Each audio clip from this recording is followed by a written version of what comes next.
नमस्कार सर, स्वागत आहे तुमचं हल्ती चित्र फिल्म्सच्या या आपल्या स्टुडिओमध्ये. कसा वाटतं स्टुडिओ? नमस्कार. खूप छान वाटतंय आणि योग पण चांगला आलेला आहे. खगोलशास्त्र काय आहे?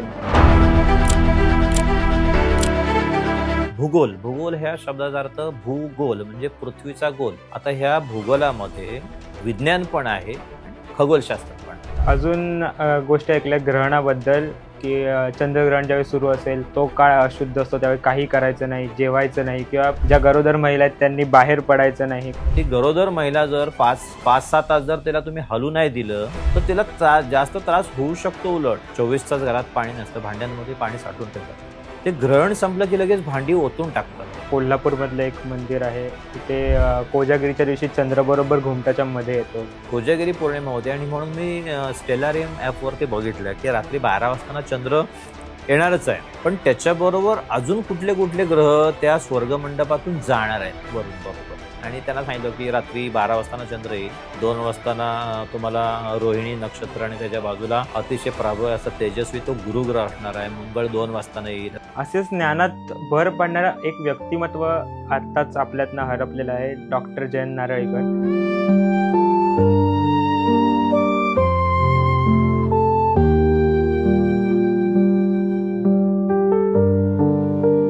महत्वाचं पुस्तक मला ठरलं आकाशाशी जडले नाते, हे डॉक्टर जयंत नारळीकरांचं पुस्तक. मी शाळेच्या ग्रंथालयातून आणलं आणि ते पुस्तक माझ्या घरी मी रोज वाचायचो. गुरु म्हणायचं झालं तर आपल्या राजकारण मला हा विषय नाही, परंतु मोदीजी आहेत ते आपल्या देशाचे गुरु होऊ शकतात, वाचू शकतात. म्हणजे गुरुग्रहाने आपल्या पृथ्वीला वाचवलंय.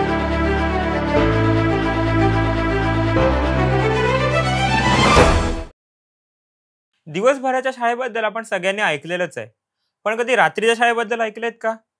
तर आज ऐकूया आपण रात्रीच्या शाळेत काय होतं. रात्रीच्या निरभ्र आकाशात दिसणारे अनेक चांदणे, ग्रह, चंद्र अशा अनेक गोष्टी आपल्याला टेलिस्कोपच्या साहाय्याने बघायला मिळाल्या तर किती मस्त वाटेल ना. तर हीच गोष्ट गेली 8 ते 9 वर्ष आपले आजचे गेस्ट करत आलेले आहेत आणि त्यांच्या या वाटचालीमध्ये मी देखील त्यांच्यासोबत होतो. दीपक आंबवकर आपले आजचे गेस्ट हे मराठी आणि भूगोल या विषयाचे शिक्षक आहेत. त्यांच्या शैक्षणिक कारकिर्दीतून त्यांनी आपल्या या छंदासाठी काढलेला वेगळा वेळ आणि त्यात केलेली वेगळी वाटचाल या गोष्टींबद्दल आपण त्यांच्याकडनंच ऐकून घेऊया. तर नमस्कार, मी गंधर्व सोहनी. द HCF स्टुडिओ पॉडकास्टच्या या 12व्या भागामध्ये मी तुमचं सगळ्यांचं स्वागत करतो.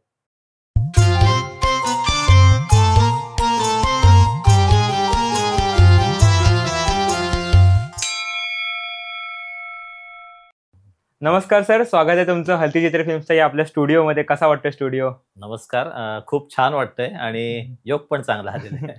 मलाही खूप सुंदर वाटतं, कारण मी आज माझ्या शाळेतल्या गुरुचा इंटरव्ह्यू घेतोय, पॉडकास्ट घेतोय. माझंही फिलिंग खूप वेगळं आहे. मला माहिती आहे की तुमचे कारकीर्द कसे आहे, काय तुम्ही कार्य केलेलं आहे शाळेमध्ये, भूगोलाला घेऊन, खगोलशास्त्राला घेऊन. पण जे आता आपला पॉडकास्ट बघतायत पण त्यांना त्या गोष्टी माहीत नाहीयेत, तर त्यांच्यासाठी थोडं सांगा तुमच्याबद्दल. हा, नमस्कार. मी सर्वांना सांगू इच्छितो, माझा सुरुवातीला परिचय देतो. मी दीपक शांताराम आंबवकर. आमची रत्नागिरी जिल्ह्यामध्ये परशुराम एज्युकेशन सोसायटी नावाची संस्था आहे आणि खूप जुनी संस्था आहे. या संस्थेमध्ये युनायटेड इंग्लिश स्कूल चिपळूण या शाळेमध्ये गेली 33 वर्ष मी मराठी आणि भूगोल या विषयाचं अध्यापन करतोय. आणि हे अध्यापन करत असताना मी माझे काही छंद जोपासलेत. त्यातील खगोलशास्त्र किंवा अवकाश निरीक्षण हा एक माझा अतिशय आवडीचा छंद आहे. गेल्या 33 वर्षामध्ये मी वेगवेगळे उपक्रम केलेत, परंतु तुझ्याबरोबर काम करताना किंवा माझ्याबरोबर तू काम करताना एक या छंदातून वेगळीच मजा आणि आवड निर्माण झाली. त्याविषयी मला बोलायला जास्त आवडेल. ओके, जसं तुम्ही आता सांगितलं की खगोलशास्त्र एक तुमचा छंद आहे, तर आपण त्या विषयाकडे वळूयात. खगोलशास्त्र काय आहे नक्की? हां, आता सुरुवातीला सरळ मी तुम्हाला सांगू इच्छितो की मी 1991 पासून शाळेमध्ये काम करत असताना मराठी हा विषय मी शिकवतोच. माझं क्वालिफिकेशन MA BEd आहे. मी BA MA ला मराठीमधून स्पेशल विषय घेऊन अध्यापन करतोय. परंतु त्याच्याबरोबरील भूगोल हा विषय माझा आवडीचा होता. हा भूगोल हा विषय मी ग्रॅज्युएशनला पूर्ण नाही करू शकलो, परंतु शाळेमध्ये मी या विषयाकडे वळण्याचं कारण म्हणजे मी 10वीला असताना माझ्या शाळेचे जे शिक्षक होते, खैर सर म्हणून आमचे हेडमास्टर, ते भूगोल शिकवायला होते. आणि त्यांचं भूगोल एवढा इफेक्टिव्ह होतं आणि त्याचा परिणाम माझ्यावर झाला. त्याच्यामुळं मी भूगोलाच्या विषयाच्या आकृत्या वगैरे काढणं वगैरे, आणि मला त्याच्यामध्ये खूप इंटरेस्ट वाटायचा. त्यावेळेला त्यांनी 10वीला असताना त्यांनी माझ्या वह्या घेऊन ठेवलेल्या आहेत, की 10वी झाल्यानंतर आंबवकर तुझी वही मला तू दे. आणि तिथपासून मी 10वी नंतर ग्रॅज्युएशन मध्ये म्हणजे भूगोल विषयामध्ये नाही गेलं, मराठी विषयामध्ये गेलो. पण तो जो एक कल होता माझा, की शाळेमध्ये गेल्यानंतर आपल्याला हजर झाल्यानंतर विषय शिकवायला दिले जातात, मी संस्कृत आणि इंग्रजी हे 2 विषय सोडून सगळे विषय शिकवले, अगदी गणित विज्ञान देखील. आणि त्याच्यामध्ये प्रायमरी सेक्शनला सेकंडरीला असताना स्कॉलरशिप स्पर्धा परीक्षा त्याच्यामधून मी सुरुवातीला एक 10-12 वर्ष खूप चांगलं काम केलं, आणि जवळजवळ 100 ते 125 विद्यार्थी मी मेरिटमध्ये आणलेले आहेत दरवर्षी. त्याच्यामुळे तो एक माझा छंद होता, की स्पर्धा परीक्षांमध्ये मुलांना कसं तयार करायचं. हे करत असताना भूगोल विषयाकडे माझा ओढा होताच, म्हणून मी शाळेत मुख्याध्यापकांना सांगायचो की तुम्ही मराठी विज्ञानाबरोबर मला भूगोल हा विषय द्या. आणि मग हायस्कूलला जेव्हा मला अध्यापनाचा योग आला वरच्या वर्गांना, तेव्हा आमच्या शाळेमध्ये मोहन दांडेकर नावाचे शिक्षक होते भूगोलाचे. ते खूप गाडे अभ्यासक, म्हणजे युनायटेड इंग्लिश स्कूलमध्ये मी ज्या लोकांबरोबर काम केलंय 33 वर्षामध्ये, ते एक वेगळंच रसायन आहे. वेगळंच रसायन म्हणजे हे जे जुने लोक जे होते ते खूप आपापल्या विषयामध्ये बाप माणसं होते. जसं की आमचे गोवंडे सर संस्कृत विषयाचे, की ज्यांची पुस्तकं सिलेबसमध्ये आहेत शालेय अभ्यासक्रमामध्ये. तसं मोहन दांडेकर हे नाव जे आहे ते भूगोल विषयासाठी खूप काही आम्हाला देऊन गेलं, आणि त्यांच्याकडून खूप प्रेरणा घेतली, आणि त्याच्यामुळेच मी त्यांच्याबरोबरीने काम करायला लागलो. आणि शेवटी त्यांनी रिटायर्ड होता होता त्यांच्या भूगोल विषयाची जो जबाबदारी आहे, ते जे डिपार्टमेंट आहे ते 2006ला माझ्याकडे टाकलं.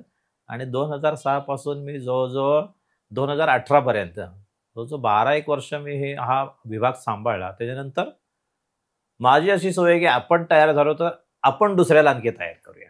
त्याच्यातून मी 12 वर्षानंतर बाहेर पडलो, आणि मी माझ्या वेगळ्या छंदाकडे वळलो. आणि आकाश निरीक्षण भूगोल विषय शिकवत असताना मी ह्या विषयाकडे का वळलो ते तुम्हाला सांगतो. पहिल्यांदा की भूगोल हा विषय आणि विज्ञानाशी रिलेटेड आहे, म्हणजे खूप जवळचा संबंध आहे.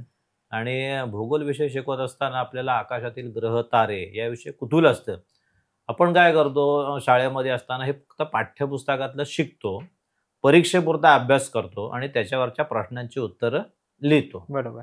म्हणजे आपल्या अगदी सूर्यमालेपासून आपले विश्व, या आकाशातले ग्रह तारे याविषयी आपण पाठ्यपुस्तकामध्ये सिलेबसमध्ये असतंच. अगदी 4थी पासून अगदी 10वी-12वी पर्यंत प्रत्येक इयत्तेमध्ये याविषयी काही नाही काहीतरी सिलेबस असतो. बरोबर. तो भाग आपण विद्यार्थी काय करतो की फक्त तो भाग वाचतो परीक्षापुरता, आणि चला मार्क मिळवण्यासाठी करतो. पण प्रत्यक्षात आम्ही कधी त्याचा विचार नाही केला की अरे मी ही जी सूर्यमाला बघतोय किंवा हे आकाशातले ग्रह तारे आहेत ते आकाशात नेमके आहेत कुठे, आणि हे मला पण माहिती नव्हतं. हे फक्त शिकवायचं, पण मला साधा ध्रुवतारा कुठे आहे आणि तो उत्तर दिशेला कसा ओळखायचा.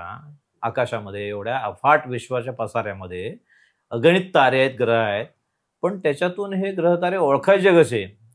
आणि कोडं पडलं होतं की हे मला कोणी नाही शिकवलं शाळेमध्ये. पुस्तकातलं शिकवलं, पण रात्रीचा अभ्यास, आकाशातला अभ्यास मला कोणी नाही शिकवला.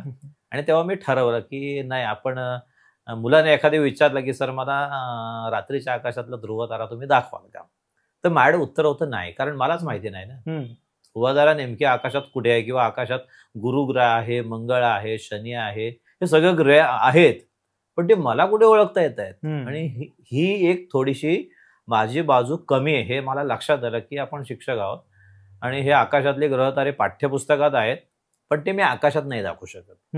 मग काय करावं लागेल.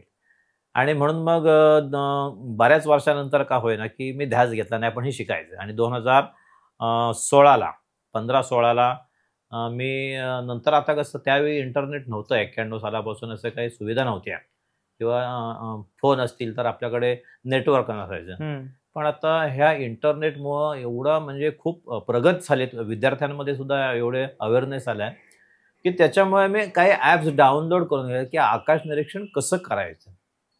आणि इंडियन स्कायप असेल किंवा स्टेलारियम असेल यांसारखे ॲप घेऊन मी अवकाशामध्ये ग्रह तारे कुठे आहेत ते ॲपच्या म्हणजे एकलव्यासारखाच तो अभ्यास केला. मला कोणी स्वतःहून शिकवलं सगळं नाही. शिकलं. आपल्या चिपळूण मधलं पवन तलाव आहे, हो. पवन तलावावरती मी पहाटे 4ला सुद्धा उठून गेलेलो आहे, की आपल्याला सप्तर्षी बघायची आहे किंवा अमुक ग्रह अमुक वाजता उगवणार आहेत, चला. कारण आपल्या शहरातून आकाश निरीक्षण करणं थोडं अवघड आहे, की लाईट पोल्युशन असतं. आणि म्हणून खरं आकाश जर तुम्हाला बघायचं असेल तर खेड्याकडे चला. डार्क झोनमध्ये खेडेगावातून आकाश, चमचमणार आकाश बघण्यात एक वेगळीच मजा आहे. आणि मग 2014-15 पासून मी सुरुवात केली. मी 1-2 वर्ष स्वतः आधी आकाश समजून घेतलं आणि नंतर मला कॉन्फिडन्स आला की येस, आता मी हे मुलांना आकाश दाखवू शकतो. आणि मला कॉन्फिडन्स आला. त्याच्यानंतर मग टेलिस्कोप नव्हता, आकाश निरीक्षण करायचं तुम्हाला टेलिस्कोप हवा. आणि टेलिस्कोप घेणं थोडं खर्चिक गोष्ट आहे. त्याच्यामुळं असं झालं की मी त्याच्या अगोदर तयारी केली, आकाश कसं ओळखायचं हे शिकून घेतलं. आणि टेलिस्कोप नसताना त्या काळामध्ये, आता तुझ्या बॅचची मुलं जर केलं 8वी 9वी 10वी, त्या काळामध्ये देखील मुलांना पण आवड होती. भूगोल विषय शिकवत असताना मी जेव्हा संगणक नव्हता किंवा तुमच्याकडे आता डिजिटल प्रोजेक्टर नव्हते, तेव्हा मी ओव्हरहेड प्रोजेक्टरचा वापर केलेला आहे, OHPचा. आपल्या शाळेमध्ये भूगोल कक्ष होता मला आणि त्या ट्रान्सपरन्सी ठेवून मॅप वगैरे दाखवून मला त्याची आवड होती की काहीतरी वेगळं, की मुलांना पाठ्यपुस्तकावर फळ्यावर स्क्रीनवरती, जेव्हा स्क्रीन नव्हते डिजिटल, तेव्हा मी ओव्हरहेड प्रोजेक्टरचा वापर करून ट्रान्सपरन्सी तयार केल्या होत्या. आणि भारताचे नकाशे वगैरे किंवा जगाचा नकाशा किंवा भारतातील समजा नद्या किंवा नदी प्रणाली दाखवायची असेल तर ती मुलांना एक बॅक स्क्रीनला हायलाईट होणं गरजेचं असतं. आणि त्याचा खूप चांगला उपयोग झाला. आणि म्हणजे ह्या ओव्हरहेड प्रोजेक्टरचा वापर करून जसं मी हे केलं, त्याच पद्धतीने मी हे ॲपच्या सहाय्याने हे शिकून घेतलं आकाश कसं ओळखायचं. आणि टेलिस्कोप नसताना देखील तुझ्यासारखी जवळजवळ 40 मुलं आपण युनायटेड इंग्लिश स्कूलचं खगोल मंडळ तयार केलं, की ज्या मुलांना इंटरेस्ट होता. तुझ्याबरोबरचे बऱ्याच विद्यार्थ्यांना म्हणजे 8वी पासून आपल्याला की 40 मुलं होती, की संध्याकाळी मी सांगितलं की आज आपल्याला संध्याकाळी 7 वाजता नाही यायचंय. पालकांच्या परमिशनने मला एक म्हणजे संस्थाचालकांकडून देखील चांगली परमिशन मिळाली होती, की संध्याकाळी शाळा सुटल्यानंतर मी आपल्या ग्रुपने काही मुली पण होत्या आणि तुमचे म्हणजे आपले मुलगे पण होते, पण पालकांनी पण चांगलं उत्तम सहकार्य केलं. आणि सांगेल त्या टायमाला 40 मधली 25-30 मुलं तरी संध्याकाळी आपण एकत्र येत होतो आणि आपल्याला पाहिजे वेळ तेवढा वेळ आकाश आपण बघत होतो. फ्रीडम होतं. आणि त्याच्यामुळं आपण आकाश निरीक्षण करता करता मग असं लक्षात आलं की एक म्हणतो ना, तुम्ही जे काम करताय त्याला एक दैवी साथ पण असावी लागते. आणि 2017ला एक चांगला योग आला. आपल्या संस्थेमध्ये बी मंगला नावाच्या एक पालक होत्या आणि त्या दुबईला राहतात आणि त्या माझी शाळेच्या विद्यार्थिनी म्हणून शाळेमध्ये 2017ला आल्या होत्या. आणि त्याने अशी इच्छा व्यक्त केली, मला एक देणगी द्यायची आहे, 2 लाख रुपयाची देणगी द्यायची, पण मी पैसे नाही देणार. शैक्षणिक तुम्हाला काही साहित्य घ्यायचं असेल तर त्यासाठी मी ती देणगी देऊ इच्छिते. आणि त्यावेळी कार्याध्यक्ष सुधीर चितळे होते, ॲडव्होकेट सुधीर चितळे आणि प्रसादजी काणे सेक्रेटरी होते. त्यांना माहिती होते की मी काहीतरी धडपड करतो किंवा 2 लाख रुपये खर्ची टाकायचे, तर एज्युकेशनल शैक्षणिक साहित्य काय घ्यायचं. म्हणून त्यांनी मला संस्थेच्या कार्यालयात बोलवून घेतलं की सर असं आहे, तुम्हाला 2 लाख रुपये खर्च करता येतील का, म्हणजे शैक्षणिक साहित्य. म्हटलं 2 काय, तुम्ही 5 लाख रुपये घ्या, मी चांगल्या चांगल्या गोष्टी घेऊ शकतो. तर तुमच्या डोक्यात काय आहे. कारण मी हे 2017 पूर्वी आकाश निरीक्षणचं हे करत होतो आणि टेलिस्कोप गरजेचं आहे हे माझ्या डोक्यात होतं. आणि मी संस्थेला बोललो होतो की शाळेला एक टेलिस्कोप घेणं गरजेचं आहे आणि ही चांगली संधी आली होती. तर त्यांना मी सांगितलं की माझ्या डोक्यात, मला म्हटले तुमच्या डोक्यात काय आहे. म्हटलं माझ्या डोक्यात असं आहे की एक शाळेमध्ये भूगोल कक्ष उभारायचं आहे मला, की ज्याच्यामध्ये ऑनलाईन शिक्षण, की त्यावेळी 2014-15ला की एक खोली अशी पाहिजे की जिथे ऑनलाईन आपल्याला समजा काही गोष्टी बघायच्या असतील लाईव्ह, त्या पण आपण बघू शकतो. आणि काही सॉफ्टवेअरच्या दयाने आपण 5वी ते 10वीचा जो सिलेबस आहे तेही बघू शकतो. आणि म्हटलं मला भूगोल विषयासाठी गुगल अर्थ नावाचं जे ॲप आहे त्याच्यावरून आम्हाला पूर्ण भूगोलचे नकाशे न वापरता आम्ही डायरेक्ट स्क्रीनवरती मुलांना दाखवू शकतो. मला एक प्रोजेक्टर लागेल, एक संगणक लागेल आणि एक टेलिस्कोप लागेल. आणि त्यासाठी मला वाटतं हे 2 लाख रुपये पुरेसे आहेत. मला म्हटले तुम्ही कोटेशन मागून घ्या. आणि त्यावेळेला मी दाक्रू सोमण जे आहेत हा खगोल अभ्यास, माहिती आहे. दाक्रू सोमणांना तेव्हा संपर्क केला आणि दाक्रू सोमणांना म्हटलं, सर म्हटलं असं असं आहे की एक टेलिस्कोप घ्यायचा आहे आपल्याला, कुठून घेऊ आणि चांगली वस्तू घ्यायची आहे. ते मला बजेट विचारलं, तर मी सांगितलं की असं असं बजेट आहे. तर त्यांनी मला सुचवलेला टेलिस्कोप मी मुंबईमधून संस्थेसाठी खरेदी केला, जवळजवळ 1,00,000 ते 1,25,00,000 रुपये किमतीचा टेलिस्कोप. आणि ह्या सगळ्या गोष्टी संस्थेने एकाच शब्दावरती माझ्यावर विश्वास दाखवून दिला आणि तो टेलिस्कोप 2017ला शाळेमध्ये आला. आणि तो क्षण माझ्यासाठी अतिशय आनंददायी होता आणि तुम्ही त्याचे साक्षीदार आहात सगळेजण विद्यार्थी, की 2017ला टेलिस्कोप आल्यानंतर, परीक्षा संपल्यानंतर आपण म्हणजे सलग कार्यक्रम मी केलेच, पण तत्पूर्वी टेलिस्कोप आल्यानंतर त्याच्यावर धूळ पडू नये आम्ही दिली. रोज वापरला सलग आम्ही 35 दिवस, म्हणजे शाळेमध्ये 35 तुकड्या होत्या आणि 35 डिव्हिजनला रोज एका डिव्हिजनला बोलून आपण ते आकाश दर्शन सलग 35 दिवस केलं होतं. आणि त्याची एवढी प्रसिद्धी झाली पालकांमध्ये. 35 दिवस मुलांनी बघितलं आकाश, तर पालक म्हणाले मग आम्हाला बघायचं असेल तर काय सर, आम्हाला कधी दाखवणार. आणि म्हणून परीक्षा संपली एप्रिलमध्ये, त्याच्यानंतर आपण 15 दिवस सलग पालकांसाठी ठेवलं होता कार्यक्रम. आणि 2017ला म्हणजे 2017ला आपण सुरुवात केली आकाश निरीक्षण कार्यक्रम करायला.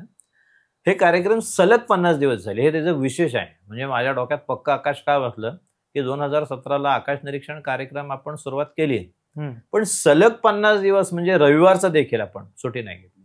सलग 50 दिवस कार्यक्रम केल्यामुळं ते 50 दिवस आकाश जे डोक्यात बसलं, ते आता आम्ही नुसतं बाहेर कुठल्याही ठिकाणी गेलो आणि आकाशात नजर टाकली, मग हा ग्रह कुठला आणि हा तारा कुठला हे आम्ही नजर टाकून लगेच सांगू शकतो. की अनेकांना प्रश्न पडतो की हे तुम्ही कसं काय सांगितलं, हा गुरु कशावरून आहे किंवा हे नक्षत्र इथे कशावरून सांगितलं. तर ते हे अवघड नाही आहे, पण तुम्ही रोज रोज त्याचा जर अभ्यास केला तर ते सोपं आहे. आणि माझी अशी इच्छा आहे की मला जे माहिती आहे ते माझ्या विद्यार्थ्यांपर्यंत पोहोचायला पाहिजे.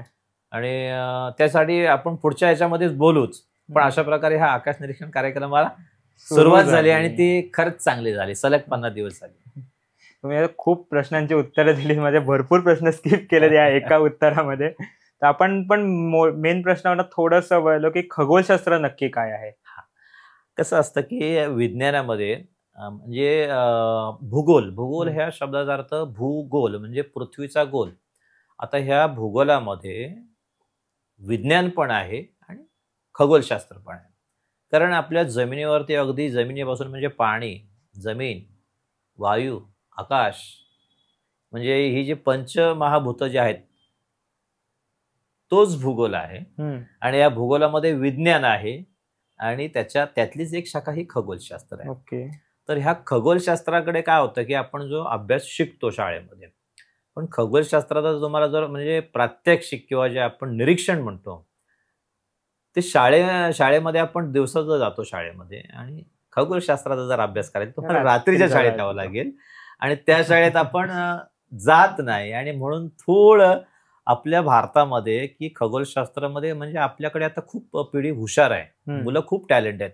कारण मी आतापर्यंत आकाश निरीक्षणाचे 171 कार्यक्रम केले 2025 पर्यंत, आणि त्याच्यामध्ये जवळजवळ 8 ते 10 हजार विद्यार्थ्यांना आणि खगोलप्रेमींना आकाश निरीक्षण घडवलं. आणि त्याच्यामध्ये मला असं लक्षात आलं की लहान मुलामध्ये ना खूप उत्सुकता आहे आणि जाणून घेण्याची इच्छा आहे. म्हणजे मोठ्या माणसांपेक्षा 8-10 वर्षाचीच मुलं जास्त प्रश्न विचारतात. आणि अशी पण काही विद्यार्थी मला सापडले म्हणजे 8 ते 10 वयोगटाचे की जे मला माहित नाहीये पण त्यांना ते माहिती आहे. त्यांच्या क्युरिओसिटीने त्यांनी नवीन गोष्टी शोधून असे काही त्यांचे प्रश्न आहेत की त्याची उत्तर मी नाही देऊ शकत, पण मला ज्या प्रश्नांची उत्तरं येत नाही त्या मी सांगतो की ठीक आहे तुझ्या प्रश्नाचं उत्तर मी आता नाही देऊ शकत, मला त्याचं उत्तर सापडल्यानंतर मी तुला सांगेन. मग मला सांगायचं होतं की आपल्या भारतामध्ये ना खूप बुद्धिमत्ता आहे, टॅलेंट आहे, ते भारतातच राहायला पाहिजे. काय होतंय की आपल्यातली जी हुशार मुलं आहेत ते उच्च शिक्षणासाठी परदेशात जातात, अमेरिका सारख्या देशामध्ये जातात. माझं म्हणणं आहे की आमच्या देशामध्येच काम करून आमच्या देशासाठी काम व्हायला पाहिजे. म्हणजे आपली भारतीय अंतराळ संशोधन ही संस्था जी आहे इस्रो, तुम्ही नासामध्ये जाण्याच्या ऐवजी तुम्ही इस्रोमध्ये काम करा ना. बरोबर आहे. आणि इस्रो ही संस्था काय आपली कमी नाहीये, अजिबात नाही. तर त्याच्यामुळे खगोलशास्त्र विकसित होण्यासाठी शासनाकडून वेगळ्या पद्धतीने प्रयत्न व्हायला पाहिजेत. ही गोष्ट इतकी सोपी नाहीये की त्या मुलांमध्ये मुळात आवड निर्माण होण्यासाठी आपल्याला काही छंद जोपासावे लागतील, वेगळ्या पद्धतीने करावं लागेल. त्याच्यामुळं खगोलशास्त्र हे एका शब्दात सांगण्यासारखा विषय नाहीये. फक्त त्याची आवड निर्माण होण्यासाठी त्याचे बाळकडू जे आहे ते शाळेमधूनच दिलं गेलं पाहिजे. ते दिलं जात नाही. फक्त आपल्याकडे खगोलशास्त्र हे बरोबर. सिलेबस पुरतच मर्यादित राहतं. ते नाही व्हायला पाहिजे. तर तुम्ही अशी दिवसाची जी शाळा रोज सुरू असते सगळ्या विद्यार्थ्यांची, तशी रात्रीची नवीन शाळा सुरू केलीत, नवीन उपक्रम सुरू केलात आणि कार्यक्रम सुरू केलेत. तर त्यातला पहिला घेतलेला कार्यक्रम आठवतो का? त्यात काही गोष्टी झाल्या, चॅलेंजेस काय आले? हो, अतिशय चांगला प्रश्न मला तो विचारलास. कारण मी शाळेमध्ये म्हणजे कार्यक्रम घेण्यापूर्वी त्याच्या अगोदर तयारी करावी लागते. काय तयारी करावी लागते? तर मुळात जे माझे हेडमास्टर्स आहेत त्यांची परवानगी घ्यावी लागते. कारण आपली शाळा रात्रीची असते. रात्रीचे मुलं मुली येणार, त्यांची एक जबाबदारी असते. तुम्ही चांगलं काम करताना तर तुमच्या पाठीवर शाबासकी नेहमी मिळते. परंतु चांगलं काम करत असताना एखादी वाईट गोष्ट घडली आणि ते तुम्ही नाही केली पण तुमच्या ग्रुपमधून कोणीतरी केली, त्याला कुठेतरी गालबोट लागू शकतं. आणि तुम्ही चांगलं काम करत असताना तुम्हाला जसे अनेक चांगले लोक असतात तसे एखादा म्हणजे तुमचे पाय खेचणारा देखील असतोच असतो. आणि त्याच्यामुळे बघा काय गरज होती काय, रात्रीची पोरांना शाळेत बोलायची काही गरज होती काय. आणि ह्या गोष्टीचा मी खूप अभ्यास करून सगळी तयारी करून मुख्याध्यापकांची संस्थेची परमिशन घेतली, म्हणजे परवानगी घेतली, पालकांची परवानगी घेतली आणि तो होकार आल्यानंतर नियोजन केलं की कार्यक्रम कसे करायचे. तर एप्रिल महिन्यामध्ये आपल्या परीक्षा संपतात आणि साधारण मी नियोजन केलं डिसेंबरमध्ये. म्हणजे आपल्याकडे कोकणामध्ये साधारणतः नोव्हेंबरपर्यंत पाऊस असतोच.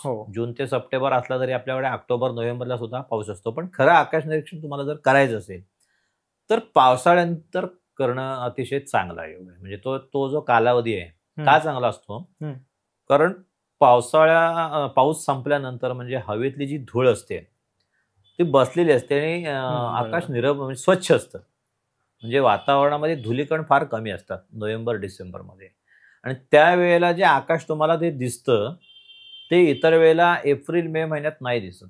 कारण एप्रिल मे महिन्यामध्ये मार्च एप्रिल मे पासून तापमान वाढायला लागतं आणि हवेमध्ये धुलीकण पण खूप असतात, कधी कधी ढग पण येतात आणि त्याच्यामुळं तुम्ही नियोजित केलेला कार्यक्रम पण होऊ शकत नाही. आणि म्हणून मी डिसेंबर 17 पासून आकाश निरीक्षण कार्यक्रम करायला सुरुवात केली की मुलांची परीक्षा होण्यापूर्वी फेब्रुवारीपर्यंत मला ते कार्यक्रम करायचे होते. आणि ते नियोजन केलं आणि सलग 35 दिवस मुलांची परीक्षा संपायच्या आत सर्व वर्ग, नुसती एकच शाळा नाही तर मी त्याच्यानंतर नेक्स्ट इयरला संस्थेच्या 4 शाखा आहेत. त्या 4ही शाखांमधले माझा उपयोग माझ्या शाळेचा आणि माझ्या संस्थेतल्या सर्व शाळांसाठी मी केला. आणि ते स्वखर्चाने मी केला. किंवा समजा अलोरा शाळा 15 किलोमीटर चिपळूणपासून दूर आहे, तो टेलिस्कोप माझ्या गाडीत टाकून मी 8 दिवस सलग तिथे गेलो. दुसरी आमची ब्रँच पोफळीला आहे, तिथे मी 2 दिवस गेलो. आमची दुसरी एक खडपोलीला ब्रँच आहे, तिथे मी 1 दिवस गेलो. शिवाय गद्रे इंग्लिश मिडियम स्कूल आहे, त्यांच्यासाठी मी 4-5 दिवस दिले. आमची मराठी माध्यमाची प्रेमजीबाई शाळा आहे, त्यांचा पण पट खूप आहे. मग त्यातल्या 4थीतल्या मुलांसाठी फक्त मी म्हणजे असं नियोजन केलं की याचा उपयोग सगळ्यांना व्हायला पाहिजे. आणि ती वस्तू आहे माझा एवढाच येतो की त्याच्यावर धूळ बसता कामा नये, त्याचा वापर करा. आणि त्याच्यामुळे डिसेंबर महिन्यात अतिशय चांगल्या पद्धतीने सुरुवात केली मी कार्यक्रमाला आणि त्याला खूप चांगला रिस्पॉन्स मिळाला. आणि आजही पालकांच्या ते पक्क डोक्यात आहे. सुंदर. एक कार्यक्रमामधनं खूप मुलांना फायदा झालेला असणार आहे, ज्ञानात भर पडलेली असणार आहे. असेच ज्ञानात भर पडणारा एक व्यक्तिमत्व आताच आपल्यातनं हरपलेलं आहे, डॉक्टर जयंत नारळीकर, जे खूप मोठे खगोल प्रेमी होते. त्यांच्याबद्दल तुम्हाला काय बोलावंसं वाटतं का? मला खगोलशास्त्राचा अभ्यास करताना किंवा अवकाश निरीक्षण करत असताना संदर्भासाठी खूप पुस्तकं वाचावे लागतात. जसं की मी मोहन आपटेंची वाचलेली आहेत, डॉक्टर आनंद घायसास यांची वाचलेली आहेत.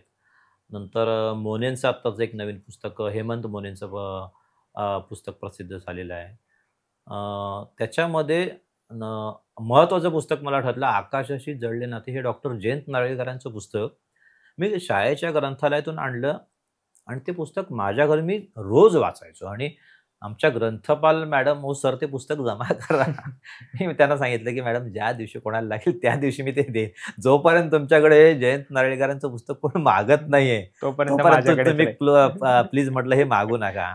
आणि ते पुस्तक जवळजवळ मी 6 महिने माझ्याकडे ठेवलं.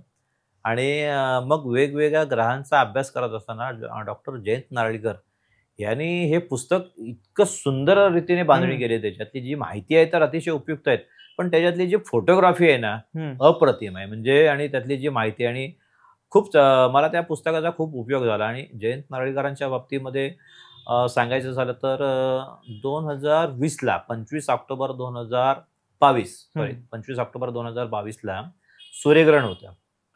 आणि नेमकी मला वाटतं दिवाळी सुट्टी होती ऑक्टोबर महिन्यामध्ये. आणि आयुकातल्याच एक कर्मचारी आपल्या चिपळूणमधल्या शिवानी काणे त्या आयुकामध्ये सद्यस्थितीत आता तिथे काम करतात. आणि त्या पुण्यातून चिपळूणला येणार होत्या. आणि त्यांनी मला फोन केला होता की सर 25 तारखेच्या सूर्यग्रहणाचं तुम्ही काय प्लॅनिंग केलंय? हा म्हटलं मी बघणार आहे. मग सर तुम्ही आयुकाला आपण कोकणातून दाखवूया का? मी येते. म्हटलं आनंद आहे. डॉक्टर जयंत नारळीकरांच्या सारख्या एवढ्या मोठ्या संस्थेला जर सूर्यग्रहण दाखवायचं असेल, मग तिने मला सांगितलं की त्यांनी भारतातून 8 ठिकाणं निवडली होती हे सूर्यग्रहण दाखवण्यासाठी. त्याच्यातलं आपलं रत्नागिरी जिल्ह्यातलं गुहागर हे ठिकाण आपण घेतोय, कारण सूर्यास्त होईपर्यंत ते ग्रहण 1 तासभर आपल्याला दाखवायला मिळणार होतं. ते 25 ऑक्टोबर 2022 या दिवशी हे सूर्यग्रहण आम्ही म्हणजे अगोदर पेपरला बातमी पण दिली 22-23 ऑक्टोबरला. आणि खूप चांगला रिस्पॉन्स मिळाला. गुहागरच्या बीचवरती 25 ऑक्टोबरला जवळजवळ 300 ते 350 लोक तिथे सूर्यग्रहण बघण्यासाठी आले होते. आणि त्या दिवशी आम्ही जवळजवळ 200 सोलर गॉगल फिल्टरचे सूर्यग्रहण बघण्यासाठी, म्हणजे लोकांमध्ये एक अवेअरनेस जागृत व्हावा, अंधश्रद्धा नाहीशी व्हावी, सूर्यग्रहण बघण्यासाठी लोक बाहेर पडावेत, यासाठी 200 गॉगल्स आम्ही फ्रीमध्ये वाटले होते. आणि ते सूर्यग्रहण गुहागरच्या बीचवरून आयुका या संस्थेला लाईव्ह दाखवलं होतं आपण जवळजवळ 1 तासभर. आणि त्याचे क्षणचित्र मी माझ्या मोबाईलमधून काही क्लिक केले होते. आणि अप्रतिम जवळजवळ 1 तासभर हे सूर्यग्रहण तिथल्या लोकांना दाखवून तिथे काही प्रश्न उत्तरं झाली होती. आणि अंधश्रद्धा वगैरे हा जो काही विषय आहे की आमच्या काळामध्ये जेव्हा सूर्यग्रहण लागायचं तेव्हा आम्हाला घरातून बाहेर पडू देखील द्यायचे नाही. आज ग्रहण आहे, बाहेर पडायचं नाही, बघायचं नाही वरती. म्हणजे घरातून बाहेर पडू दिलं जात नव्हतं त्या काळामध्ये. आज असे मी कार्यक्रम केले तिथे अशी लहान मुलं आहेत की त्यांना उत्सुकता आहे की सूर्यग्रहण काय आहे नक्की, काय आहे ते मला बघायचं आहे. पुस्तकात आपण आकृती काढतो की सूर्यग्रहण कसं होतं, म्हणजे हा खेळ सावल्यांचा आहे. म्हणजे सूर्य, चंद्र आणि पृथ्वी. तर सूर्य आणि पृथ्वीच्या मध्ये चंद्र येतो आणि त्याची आपली जी छाया आहे ती आहे सूर्य झाकला जातो. हे डोळ्याने जेव्हा तुम्ही बघताना त्यावेळी काळजी घेणं गरजेचं आहे. म्हणजे त्याच्यामध्ये विज्ञान आलं. अंधश्रद्धा बाजूला ठेवून तुम्ही सूर्यग्रहण बघताना कसं बघितलं पाहिजे, कारण आमच्या काळामध्ये आम्हाला माहिती ते वेल्डिंगची ग्लास असते बघ, त्यावेळी काही लोक त्या डार्क काचेमधून बघायचे. सूर्यग्रहण दिसणार तुम्हाला. काही लोक एक्सरेची फिल्म वापरतात. सूर्यग्रहण तुम्हाला दिसणार, परंतु त्याचे दूरगामी परिणाम आहेत. सूर्यग्रहणाच्या वेळी त्याचे जे अल्ट्राव्हायलेट किरण जे असतात तर त्या अशा काचांमधून तुमच्या डोळ्यामध्ये आरपार येऊ शकतात आणि तुमचे डोळे त्याच्यामुळे निकामी होऊ शकतात. ते तुम्हाला त्याचा परिणाम तेव्हा नाही जाणवणार. म्हणून मग एक तुम्हाला सर्वांना म्हणजे मनापासून सांगतो की तुम्हाला सूर्यग्रहण बघायचं असेल तर ISI मार्क असणारा सोलर फिल्टर लावलेलाच गॉगल वापरा.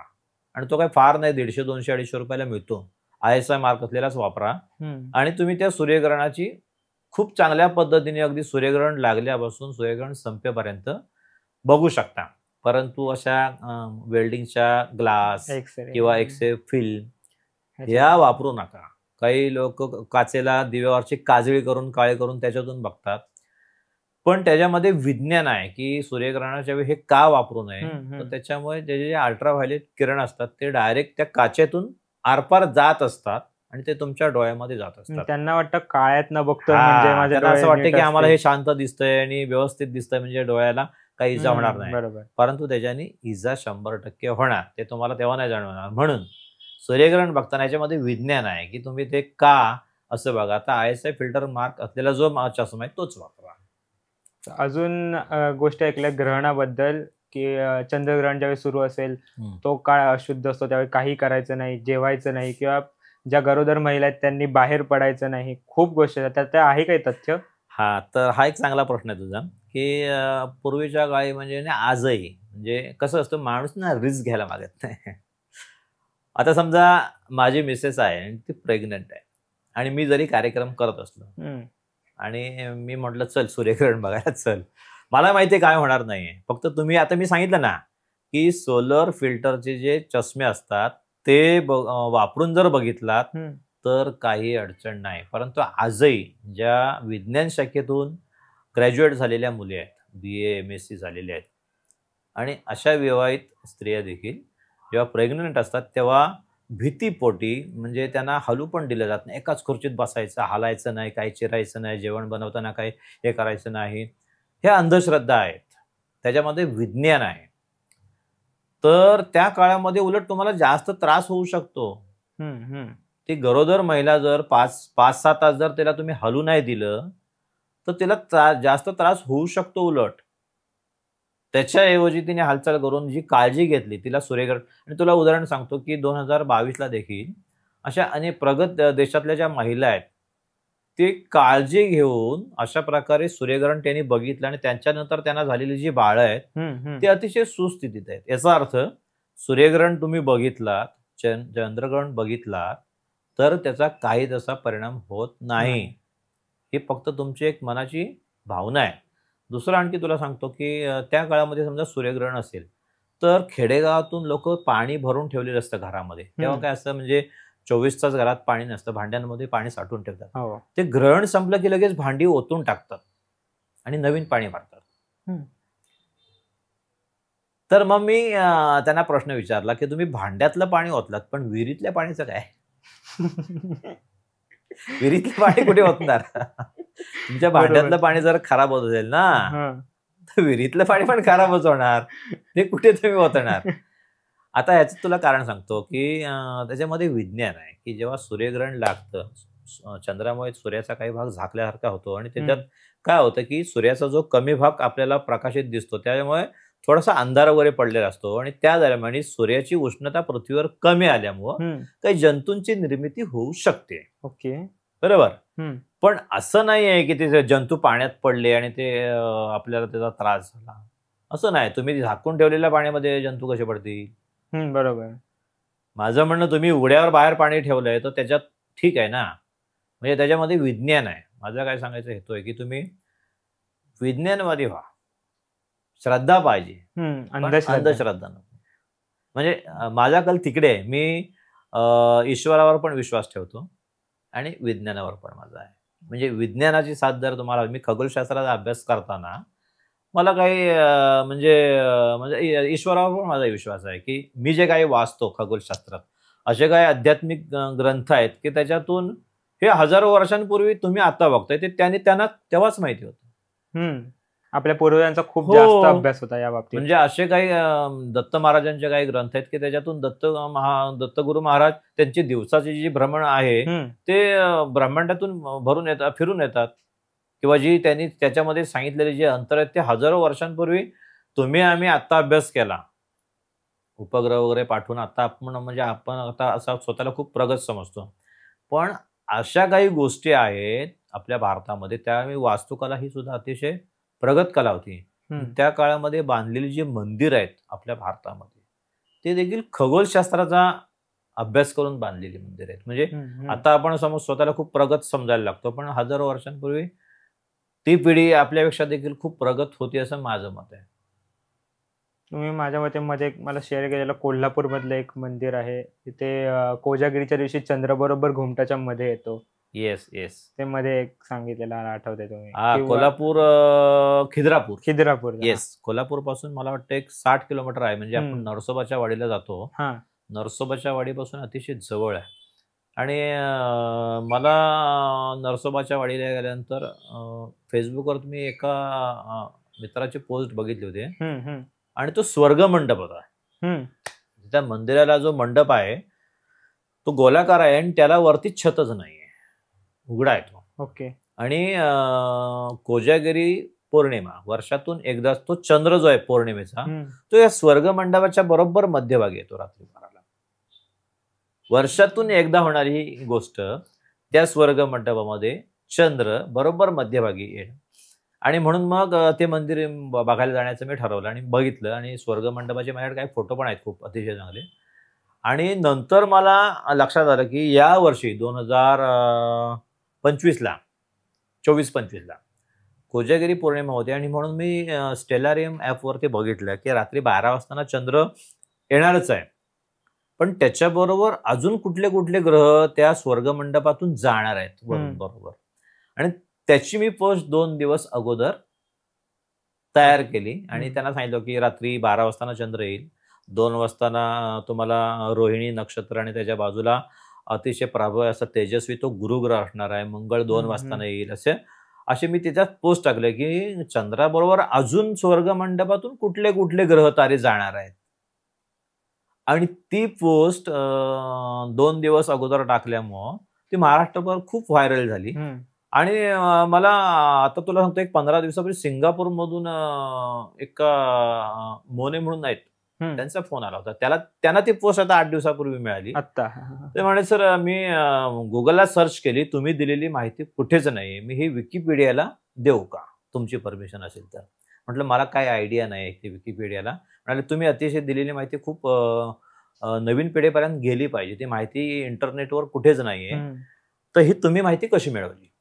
तर म्हटलं मी थोडासा अभ्यास करा त्या म्हणजे ते मंदिर खूप बघण्यासारखं आहे, म्हणजे त्याला जागतिक वारसा स्थळाच्या यादीतला येते. ओके. वर्ल्ड हेरिटेज युनेस्कोच्या. आणि अतिशय कोरीव काम आहे त्या खिद्रापूरच्या मंदिराचं. आणि त्याच्यामध्ये हे सगळं खगोलशास्त्र आहे तिथे सगळं. ते स्वर्ग मंडपातून मी अजून बघितलेलं नाही, परंतु तिथे असणारे एक इंजिनियर मित्र त्याने ती पोस्ट वाचली आणि त्यांचा मला फोन आला. म्हणाले सर मी इथं राहतो पण मला एवढी माहिती नव्हती. पण म्हणाले आज मी फोटोग्राफी करणार आहे आणि त्याचे फोटो तुम्हाला मी पाठवणार आहे. आणि त्याने मला जवळजवळ तिथे दीपोत्सव असतो आणि त्याचे 50 फोटो त्यांनी मला पाठवले. आणि म्हणजे कोल्हापुरातले काही माझे मित्र म्हणाले सर आम्हाला नाही का पाठवायचं, आम्ही कोल्हापुरात राहतो, आम्ही गेलो जाऊन बघून आलो असतो. म्हटलं नेक्स्ट इयरला जा ना. आणि असे काही म्हणजे अशा काही गोष्टी आहेत जसं की आपण कोल्हापूरचे अंबाबाई महालक्ष्मी मंदिर की तिथे किरणोत्सव असतो रथसप्तमी बरोबर, की सूर्याची किरण महालक्ष्मी देवीच्या पायावरती पडून चेहऱ्यावरून वरती सूर्यास्ताला जाताना एक अतिशय सुंदर. जसं आपल्या कोकणातलं पावसच्या पुढे कनकादित्य मंदिर, सूर्य मंदिर, तिथे पण रथसप्तमीला हा किरणोत्सव असतो. नाना शंकर शेठ यांनी ह्या मंदिराचा जीर्णोद्धार केलेला आहे. लाकडी पूर्ण मंदिर पूर्ण एकही खेळा नाही आणि अतिशय सुंदर आहे. आणि सूर्याची ती मूर्ती तिथे कशी आली त्याच्या पाठी खूप मोठा इतिहास आहे. म्हणजे सांगायचं हेतू काय की त्या काळात देखील मंदिर बांधताना मूर्ती कुठे असावी, सूर्याची किरण कुठल्या महिन्यात, रथसप्तमीला सूर्यनारायणाच्या पायावरती पडून चेहऱ्यावरून सूर्यास्ताला जाताना ती बरोबर त्याच तारखेला आली पाहिजेत. हा किती मोठा अभ्यास आहे. खूप. आता आपण नुसती मंदिरं बांधतो, सिमेंटचं जंगल आहे सगळे, पण डिझाईन, पण त्या काळात कोरीव काम आणि हे जे काय अभ्यास आहे ना त्यांचा, आता खिद्रापूरच्या मंदिरात सांगितलं कोरीव काम. आणि या स्वर्ग मंडपातून ग्रह तारे जातात निघून त्या मंडपातून. आणि कोजागिरी त्रिपुरारी पौर्णिमा, कोजागिरी नाही त्रिपुरारी पौर्णिमेला हा चंद्र वर्षातून एकदा येतो, इतर वेळेला तो मंडपाच्या बाहेरून जाईल. पण त्रिपुरारी पौर्णिमेला मात्र तो मंडपाच्या बरोबर मध्यभागी येतो. म्हणजे सांगायचा हेतू काय की त्या काळात 1000-1200 वर्षापूर्वी देखील लोकांनी खूप खगोलशास्त्राचा अभ्यास केला. की आता आपण ठीक आहे इंटरनेटच्या साहाय्याने ही सगळी माहिती घेतोय, पण मला वाटतं हे शास्त्र खूप त्या काळामध्ये खूप डेव्हलप. जसं की आपण म्हणू शकतो आपल्या पूर्वजांनी सांगितलं की नवग्रहांची पूजा असते आपल्यामध्ये हिंदू धर्मामध्ये, तर त्यांना त्या काळी माहिती होतं की ग्रह 9 आहेत आपल्या सूर्यमालेमध्ये, जे आजकालच्या पिढीला सुद्धा कदाचित काही जणांना माहिती नसेल. त्यावेळी त्यांना अभ्यास होता. आता त्याच्यावर आपण बोलूया. हा तुझा एक चांगला प्रश्न आहे की आता आपण पत्रिका बघतो. मला तुला सांगतो 2022ला असा योग आला होता की चंद्र आणि शुक्र यांची युती होती. अशी युती फार कमी वेळा येते. की ती युती कशी होती, 24 मार्चला मला वाटते 24 मार्चची तारीख आहे ती युती अशी चंद्र चतुर्थीचा चंद्र होता, चंद्रकोर. आणि छत्रपती शिवाजी महाराज आपल्या कपाळावरती चंद्रकोर लावायचे, त्याच्या खाली चंद्रबिंदी असते. तशीच चंद्रकोर आकाशामध्ये दिसणार होते. आणि चतुर्थीचा चंद्र आणि त्याच्या खाली बरोबर शुक्र हा ग्रह येणार होता. त्यातलं अंतर खूप कमी होतं. इतर वेळा काय असं होतं की चंद्रकोर आणि खूप 15 अंशांवरती शुक्र आहे, तर ते कमी कमी होत जाणार होतं चंद्र आणि शुक्रातलं अंतर. आणि त्या चंद्रकोरीच्या खाली बरोबर शुक्र येणार होता. आणि मला असं वाटलं की मी थोडा स्टेलारियमवरती 8 दिवस अगोदर अभ्यास केला. खरंच असं होईल काय, आणि असं जर झालं तर किती खूप सुंदर चित्र असेल. आणि म्हणून मग मी एक पोस्ट तयार केली, डिजिटल संपूर्ण चित्र असं, की अमुक तारखेला तुम्हाला चंद्र, 2020 साल होतं, ते कोरोनाचा काळ होता 2020ला. आणि 24 मार्च 2020ला ही तुम्हाला चंद्रकोर अशी बघायला मिळेल आकाशात. आणि ते 8 दिवस मी अगोदर पोस्ट टाकताना मला विचार केला, सर असं दिसलं नाही तर. पण मी स्टेलारियमवरती थोडा अभ्यास केला, म्हणजे 8 दिवस अगोदर चंद्र कुठे असेल, शुक्र कुठे असेल, आणि तो अमुक तारखेला असाच येईल का, तर माझी खात्री झाली, येस हे होणार आहे. आणि मग ती पोस्ट व्हायरल झाली. आणि 8 दिवस अगोदर गेल्यामुळं महाराष्ट्राच्या बाहेर पण ती पोस्ट व्हायरल झाली. मला आता आपल्या तारांगण ग्रुपमध्ये 150 लोक आहेत, ते महाराष्ट्राच्या बाहेरचे पण आहेत, महाराष्ट्रामधले पण आहेत, आणि खूप वेगवेगळ्या क्षेत्रातले लोक आहेत. अगदी क्लास 1 ऑफिसर्स आहेत, किंवा काही पोलीस अधिकारी आहेत, किंवा ज्यांच्यापर्यंत ही पोस्ट पोहोचली की सर तुम्ही आम्हाला ह्या ग्रुपला घ्याल का ऍड करून. आम्हाला खूप, म्हणजे तुम्ही जे पोस्ट टाकलात आणि ते आम्ही आकाशात पाहिलं आणि खूप भारी वाटलं. त्यातला एक तुला किस्सा सांगतो की 2020ला कोरोना आल्यानंतर हा आजार खूप म्हणजे आपल्याला नवीनच होता, आणि त्याची एवढी भीती होती की घरातून बाहेर पडणं म्हणजे एक प्रकारची दहशतच झाली होती. आणि अशा काळामध्ये घरातून बाहेर पडणे, लोक स्वतःलाच कोंडून घेतल्यासारखं, म्हणजे त्यावेळी तो काळ आठवला तरी अंगावरती काटायचं आपल्या. त्या काळामध्ये एक खगोलीय घटना ही चंद्र आणि शुक्राची युती.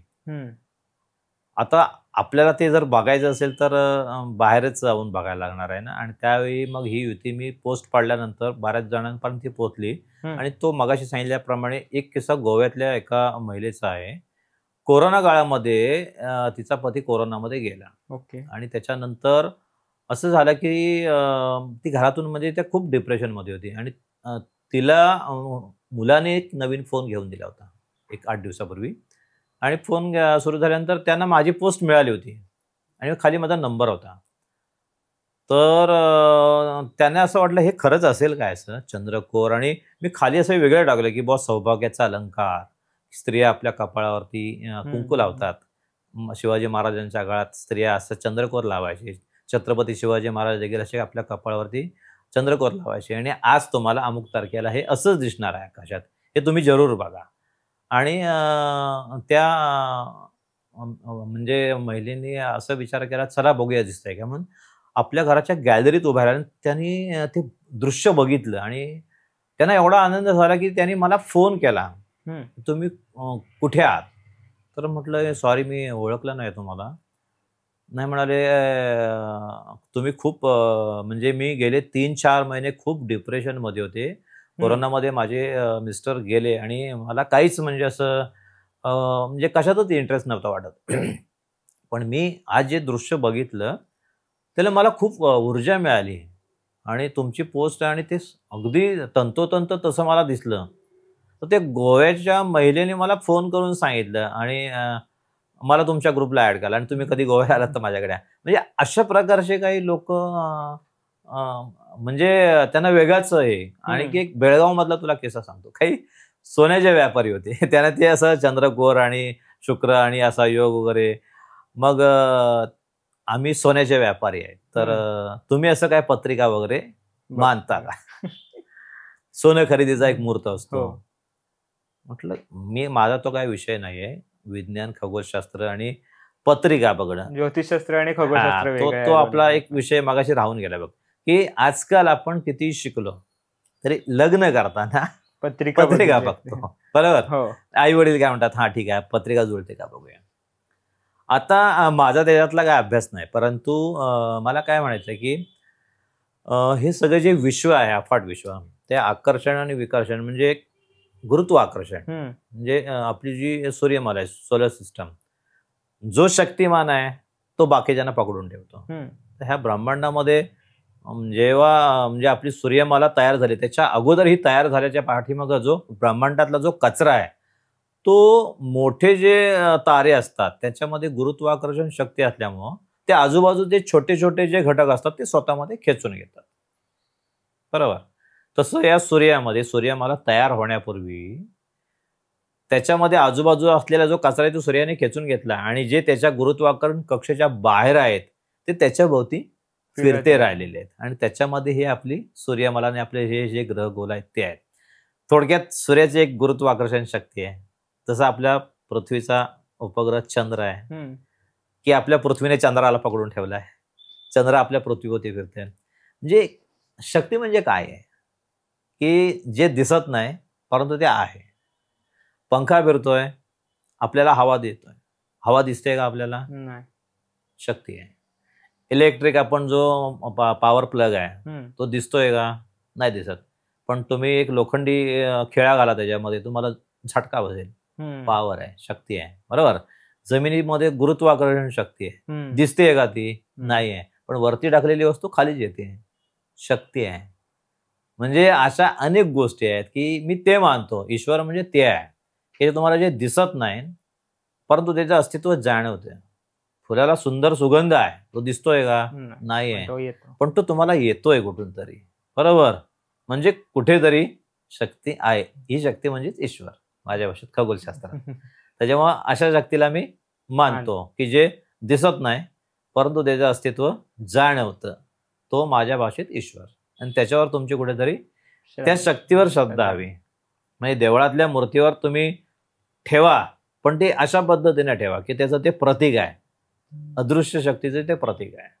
त्या मार्गात वाहून जाऊ नका. येस. हा म्हणजे तुम्ही मी काय म्हटलं ना, श्रद्धा हवी परंतु अंधश्रद्धा नको. म्हणजे मी काय नास्तिक नाही, मी आस्तिक आहे. मी ईश्वराला मानणार आहे. आपण किती आता हा वैयक्तिक ज्याचा त्याचा प्रश्न आहे की देवावर विश्वास ठेवायचा की नाही.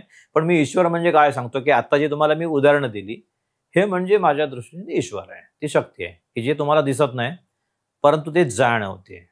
त्या आध्यात्मिक काही पुस्तकातून तुम्ही जेव्हा वाचन कराल तर तुम्हाला ह्या गोष्टींची जाणीव म्हणजे होण्यासाठी काही ज्ञान मिळण्यासाठी देखील खूप उपयोग होतो. मी असं वाचलंय की अल्बर्ट आइन्स्टाईन त्याचा जो मेंदू त्याची जी कवटी म्युझियम मध्ये ठेवलेली आहे त्याची वेगळीच रचना आहे. पण मी असं वाचलं की ते जेव्हा विचार करायचे तेव्हा ते मनाच्या वेगाने ब्रह्मांडातून भ्रमण करून यायचे. म्हणजे आपलं जे मन जे आहे सगळ्यात वेगवान गोष्ट आपलं मन आहे. तू ज्या क्षणाला विचार करशील त्या क्षणाला तिथे जाऊन पोचतं. मग ते जेव्हा एखादी गोष्ट इमॅजिन करायची की हे काय असेल कसं असेल तर त्यावेळी त्या मनाच्या वेगाने तिथे जाऊन इमॅजिन करायचे हे असं असेल. म्हणजे तुम्हाला ते सुचणं त्यासाठी तुम्हाला एक शक्तीची गरज असते. जेव्हा स्त्रोत जो असतो सुचण्याचा प्रत्येक माणसाला जी बुद्धिमत्ता दिली आहे पण त्या बुद्धिमत्तेला पैलू पाडण्यासाठी एक शक्तीची गरज असते. तुम्ही मेहनत घेणार आहात, तुम्ही अभ्यास करणार आहात पण तो त्या ऊर्जा स्त्रोताने जर तुम्हाला तिथे योग्य वेळेला योग्य तिथे वाट दाखवली तर तुम्ही तिथपर्यंत तिथे पोहोचू शकता. जसं की देऊळबंद आपण सिनेमा पाहिला. बरोबर. बोलणार तुझ्यावर. देऊळबंद सिनेमामध्ये त्याच्यामध्ये जो अभिनेता आहे तो खूप हुशार आहे की ठीक आहे त्याने एक फ्रिक्वेन्सी तयार करायचं ठरवलं असतं परंतु त्याला त्याचा जो पासवर्ड जो हरवलेला असतो तो अशा पद्धतीने मिळतो आणि त्याला ते अस्तित्व मान्य करावं लागतं. तर मी असं म्हणणार नाही की सगळ्यांनाच असं होईल पण असं काही मिरॅकल असू शकतं. आणि मी म्हटलं ना की अशा अदृश्य आहे ते माझ्या दृष्टीने खगोलशास्त्रामध्ये देखील जेव्हा आम्ही अभ्यास करायला जातो वाचतो तेव्हा अशा गोष्टी जाणवतात की तुला एक किस्सा सांगायचा राहिला की आमच्या शाळेमध्ये असं रात्री मी म्हणजे रात्री 2-2 वाजेपर्यंत पण थांबायचो ऑब्झर्वेशन. त्याचे हुमणे नावाचा आमचा एक शिपाई होता आणि असंच मी म्हटलं ना आज आपण काय ग्रह तारे बघतो तो पुढे विषय येईल की आपण निरीक्षणात काय बघायचं आहे की तुम्ही ग्रह तारे नक्षत्र राशी काही खुले तारखागुच्छ काही बंदिस्त तारखागुच्छ हे आमच्या ऑब्झर्वेशनचा भाग असतो की आकाशाची ओळख कशी करून द्यायची त्याविषयी मी स्पष्ट बोलले ना. आम्ही ऑब्झर्वेशन करत असताना आपण एक तुटता तारा म्हणतो ना असं तर एक तारा इतका जवळ आला की मग त्याचा उजेड देखील म्हणजे आमच्यावरती पडला आणि तो आम्ही घाबरून हॉलमध्ये पळालो की हा आमच्या अंगावर पडतोय की काय. इतका वेगाने आला असा आणि खूप जवळ आला असा म्हणजे आणि तो घाबरून बोबडी वळाली बहुतेक पडतंय की काय आपल्या अंगावरती. पण ते खूप म्हणजे तो अनुभव वेगळा होता. तर सांगायचं काय की आता आपले कार्यक्रम रात्री अपरात्री करत असताना बऱ्याच वेळा मोठी ती जागा खराब आहे, तिथे जाऊ नको असं असतं. पण आपण या गोष्टीचा कधीच विचार केलेला नाही. जसं की तुझ्या फार्म हाऊसवरती आपण गेलेलो होतो. बाकीचे घाबरले. खडपोलीला आपण गेलो होतो. म्हणजे तो विषय पुढे कॉमेट आपल्याला बघायचा होता, धूमकेतू बघायचा होता. पण अशा काही हॉन्टेड जागा असतात. ज्याचा त्याचा अनुभवाचा विषय, विश्वास ठेवण्या. पण जगामध्ये शक्ती आहे आणि ते पॉझिटिव्ह निगेटिव्ह हे दोन भाग असू शकतात. आपल्या दोघांच्या कार्यक्रमाबद्दल तुम्ही विषय काढला, त्यातच पुढे जाऊया की मी तुमचा आधी विद्यार्थी होतो. शाळेत असताना तुम्ही मला भूगोल शिकवलं. त्यानंतर मी स्वतः कार्यक्रम बघायला तुमच्यासोबत आलो खूप वेळा. आणि आज मी तुमच्यासोबत कार्यक्रम घेण्यात असतो की तुमच्या कार्यक्रमातली तुम्ही थेअरी सांभाळता आणि अख्खा टेलिस्कोप मी एकटा हँडल आज करू शकतो. तुम्ही सगळं ते मला शिकवलं. मलाही नक्की त्याची आवड होती म्हणून मी त्यामध्ये आलो. प्रत्येक जणाला आवड असतेच असं नाही, ज्याला असते तो येतो पुढे. मग या मेंटरशिप बद्दल तुम्ही काय सांगाल, असे विद्यार्थ्यांना शिकवण्याबद्दल? आता मी म्हणजे सर्वांना सांगू इच्छितो की मी आकाश निरीक्षणचे कार्यक्रम आतापर्यंत केले, 171 कार्यक्रम केले. सुरुवातीला प्रश्न पडायचा की मी कार्यक्रम करत असताना आमच्या कार्यक्रमाची एक पद्धत आहे. तुला माहिती आहे की सुरुवातीला आपण अंधार पडण्यापूर्वी आपण काही डॉक्युमेंटरी दाखवतो, काही स्लाइड शो दाखवतो की आज आपण काय बघणार आहोत. आणि लेझर पॉइंटरनी पहिल्यांदा आपण आकाशाची ओळख देतो. म्हणजे आकाशात उगवलेली नक्षत्र आणि आज आकाशात दिसणारे ग्रह किंवा तारकासमूह, राशी आणि त्या आकाशात ओळखायचे कसे, दिशा कशा ओळखायच्या, अक्षांश कसे मोजायचे, आपण लेझर पॉइंटरनी मुलांना पहिल्यांदा दाखवतो. आणि ते दाखवत असताना तो थेअरीचा भाग सांगून झाल्यानंतर टेलिस्कोप मधून आपण काही सगळ्याच गोष्टी नाही दाखवत. त्यातल्या ठळक गोष्टी, समजा आकाशात गुरुग्रह असेल किंवा आपल्या मृग नक्षत्रातला ओरायन नेब्युला असेल किंवा अजून काही ठळक गोष्टी, काही क्लस्टर्स असतील, ते आपण एक ठरवतो की आज आम्ही ऑब्झर्वेशनला 6 गोष्टी दाखवणार किंवा 10 गोष्टी दाखवणार. त्यावेळी मला अडचण काय व्हायची की समजा 100 लोक आलेत कार्यक्रमाला, तर त्या लोकांना बिझी ठेवणं गरजेचं आहे की ऑब्झर्वेशनला एक रांग असेल आणि इकडे थेअरी मी तोपर्यंत दाखवतोय. ते करण्यासाठी मला कायम जाणवायचं की हे काम माझं एकट्याचं नाही, की अजून कोणीतरी टेलिस्कोप तिथं सेट करणं, त्या लेन्स लावणं आणि ते आकाशातला ऑब्जेक्ट क्लिअर दाखवणं. आणि त्यासाठी तू जास्त इंटरेस्ट घेतलास मला वाटतं त्यावेळेला शाळेपासून. आणि मला वाटतं माझ्या जवळजवळ सगळ्या कार्यक्रमाला कुठेही तू जर चुकवणात असलास तर तू आवर्जून यायचा. आणि मी ओळखलं की गंधर्वला आवड आहे त्याची. आणि मी तुझ्या आई वडिलांची परमिशन घेऊन गंधर्वला इथे पाठवत आहे का, आणि ते पाठवायचे. आणि मग तुला मी हळूहळू दाखवलं की येस, ही कुठल्या ऑब्जेक्टला कुठली लेन्स वापरायची आणि कसं दाखवायचं असेल ते तंत्र मी तुला एकदा दाखवलं. आणि त्याच्यानंतर त्याच्यात आवड निर्माण झाल्यामुळे ते तू शिकलास. आणि त्याचा फायदा असा झाला की मी इकडे आकाशाची ओळख दाखवत राहिलो. आणि अगोदर जो सांगितलेला भाग आहे हा गुरुग्रह आहे आणि त्याची थेअरी आपण सांगितलं, पृथ्वीपासून त्याचं एवढं अंतर आहे, त्याचा साईज एवढा आहे, त्याच्यात कुठले कुठले घटक आहेत आणि त्याच्यावर असे रेड बेल्ट आहेत. आणि टेलिस्कोप मधून आपल्याला तो आज असा दिसणार आहे. आणि त्याच्या भोवती असणारे हे त्याचे चंद्र, म्हणजे गॅलिलिओने त्याचे 4 चंद्र शोधले 1609ला. पण माझ्याकडे जो टेलिस्कोप आहे तो 8 इंच डायमीटरचा आहे. आणि गॅलिलिओने त्यांनी 1609ला जो टेलिस्कोप वापरला तो फक्त 2 इंची व्यासाचा होता आणि त्याच्यातून त्यांनी 4 चंद्र पाहिले होते. पण आपण पहिल्यांदा बघायचो की आज आपल्याला गुरु ग्रह आहे आणि त्याचे 4 किती चंद्र दिसत आहेत, म्हणजे वरती किती आहेत, खाली किती आहेत, आणि हे मी सांगायचो. आणि ते तू बघितल्यानंतर ते टेलिस्कोप सेट करायचास आणि एक एक येणाऱ्या मुलांना ते दाखवायचं. त्याच्यामुळे मला एक खूप मोठा आधार झाला की येस, की इकडे मी माहिती सांगतोय आणि गंधर्व ही बाजू एक सांभाळतोय. आणि जेव्हा जेव्हा मोठे कार्यक्रम असतात ते मला आजही ती गरज आहे की तुझ्यासारखं अजून कोणीतरी तयार करायला पाहिजे. तू समजा आता नोकरी धंद्यानिमित्त समजा इकडे पुण्यामध्ये असेल किंवा आणखी कुठे ठिकाणी असतील, तर माझी आता अडचण काय होते की मी थेअरी सांगत असताना मीच ते सेट करणं आणि मीच दाखवणं. तर मग एक जेव्हा माणूस ऑब्झर्वेशन करत असतो बाकीचे मग कंटाळतात, अरे माझा नंबर कधी येणार. आणि ते सेट पण सारखं करावं लागतं, ऑब्जेक्ट खाली खाली सरकतं. शिवाय तो टेलिस्कोप एक 4-5 लोक झाले तर सेट करावा लागतो. आणि त्या उठाबशा काढण्यासारखंच ते आहे. म्हणजे आपल्याला जीपीएसचा गोटू माउंट असणारा टेलिस्कोप घेणं खूप महागडं आहे. म्हणजे एक 4-5 लाख रुपये आपल्याला इन्व्हेस्ट करायचे. ते आपण मॅन्युअली वापरतो. आणि ते तू आजही चांगल्या पद्धतीने हँडल केलंस. त्याच्यामुळं मला जिथे जिथे चांगले कार्यक्रम, माझे मोठे मोठे कार्यक्रम झाले आणि त्यावेळेला तू आवर्जून तिथे उपस्थित राहिली, ती माझी एक बाजू सांभाळलीस. त्याच्यामुळं आकाश निरीक्षणचा समजा एखादा कार्यक्रम चांगल्या ठिकाणी मी घेतोय म्हटल्यानंतर पहिल्यांदा मला तुझी आठवण येते, गंधर्व तू आहेस का? मी तुला फोन कर, गंधर्व तू आहेस का? तर हे जे काय आहे ना, की मला तो एक मानसिक आधार असतो. माझ्याबरोबर येणारे समजा 10 लोक येतील, पण माझी बाजू सांभाळणारा कोण आहे? तर तो एक रोल गंधर्वने खूप चांगल्या पद्धतीने सांभाळला आणि त्याच्यामुळं मला तुझ्यासारखा अजून एक गंधर्व तयार करावा लागेल कार्यक्रम मी करताना. माझ्या घरी की 8-9 वर्ष साधारण कार्यक्रम मीही बघत आलोय आणि घेतही आलेलो आहे. मला पण तुमच्यामुळे काही हजार माणसांना दाखवण्याची ही संधी मिळाली की त्यांच्या ज्ञानात सुद्धा मला भर पाडायला मिळाली. हे मलाही खूप मस्त वाटलं. हा, तर तुला सांगा, आपण आपले जे कार्यक्रम केले त्याच्यामध्ये आपण मालदोलीला मला वाटतं आफळे बुवांचं त्यांनी एक शिबिर आयोजित केलं होतं.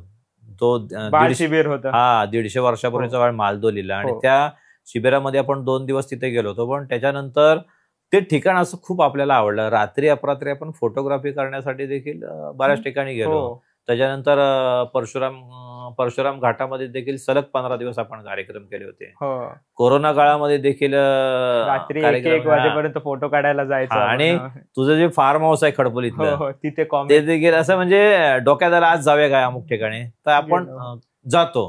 तर माझं असं एक स्वप्न आहे की शाळेत शिक्षक असताना ठीक आहे, विद्यार्थ्यांमध्ये एक म्हणतो ना आपण की स्पार्किंग व्हायला पाहिजे कुठेतरी, की त्यांनी त्या क्षेत्राकडे वळावं, अभ्यास करावा आणि एक शास्त्रज्ञ व्हावा, खगोलशास्त्रज्ञ व्हावा. आणि माझी अशी इच्छा आहे की मी आज हे पेरतोय.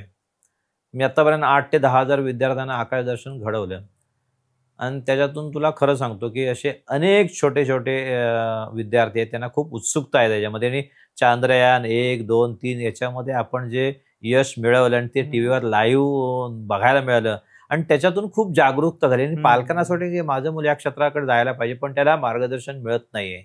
तर असे काही पालक आपल्याला संपर्क करतायत की सर मला या क्षेत्राकडे पाठवायचं आहे, तुमच्या कार्यक्रमाला म्हणजे ते माझ्या कार्यक्रमाला आलेच आहेत, पण काही मुलं असे आहेत की त्यांच्या वाढदिवसाला इतर खर्च करण्यापेक्षा त्यांनी माझे कार्यक्रम केले की त्यांच्या मुलाच्या कार्यक्रमाला ठीक आहे आम्ही आकाश निरीक्षण करूया. मला काय सांगायचं की ही एक अशी आवड निर्माण होते. माझं म्हणणं आहे की मी आज पेरतोय, कदाचित मी उद्या असेन नसेन, पण मला खात्री आहे की त्याच्यातून काही ठराविक विद्यार्थी जाऊन जरी ह्या क्षेत्राकडे वळले आणि त्यांनी काम केलं तर त्याचा उपयोग आपल्या देशासाठी झाला तर मला खूप आनंद आहे. पण त्याच्यातले तुमच्या बॅचचा मला वाटतं 2017 नंतर अजून एक विद्यार्थी आपल्या तारांगण खगोल मंडळ मधला ऋतुराज जगताप, तो इस्रोमध्ये आता काम करतोय. इस्रोमध्ये. आणि सांगायच्या दृष्टीने आपण 2017ला आकाश निरीक्षण कार्यक्रम केला, त्याच्यामध्ये हा जास्त प्रश्न विचारणारा विद्यार्थी होता. म्हणजे त्याला सतत प्रश्न की हे असं का, हे तसं का, म्हणजे कुठं ट्रिपला गेला तर मग हे असंच का, म्हणजे ज्याच्या मनात उत्सुकता असते तोच प्रश्न विचारतो. तर हा मुलगा देखील शाळेमध्ये रात्रीच्या वेळेला आकाश निरीक्षण करायला यायचा आणि त्यांनी वेगळ्या पद्धतीने परीक्षा देऊन स्पर्धा परीक्षांमधून त्याचं जेव्हा सिलेक्शन झालं तेव्हा त्याचा मला फोन आला, सर माझं इस्रोमध्ये सिलेक्शन झालं. त्यावेळी मला जो झालेला आनंद आहे की येस, की हा माझा विद्यार्थी आज इस्रोमध्ये सिलेक्ट झालाय. असे अनेक विद्यार्थी जेव्हा म्हणजे खगोलशास्त्रज्ञ होतील किंवा अजून चांगल्या क्षेत्राकडे जातील तर ते खूप आनंददायी असेल माझ्यासाठी. कोकणातून आमच्याकडे जयंत नारळीकर तयार व्हावेत तर त्यांना ते खरी श्रद्धांजली असेल माझ्या दृष्टीने. हे आपण खूप सिरियस क्वेश्चन घेतले, आज माहिती घेतली खगोलशास्त्रामध्ये. तर आपल्या पॉडकास्टमध्ये एक फन सेगमेंट नावाची गोष्ट असते, त्यात आपण थोडे कॅज्युअल क्वेश्चन्स विचारतो, त्याच्याकडे आता वळूया. ठीक आहे, मला जे शक्य आहे ते मी देईल. नक्कीच.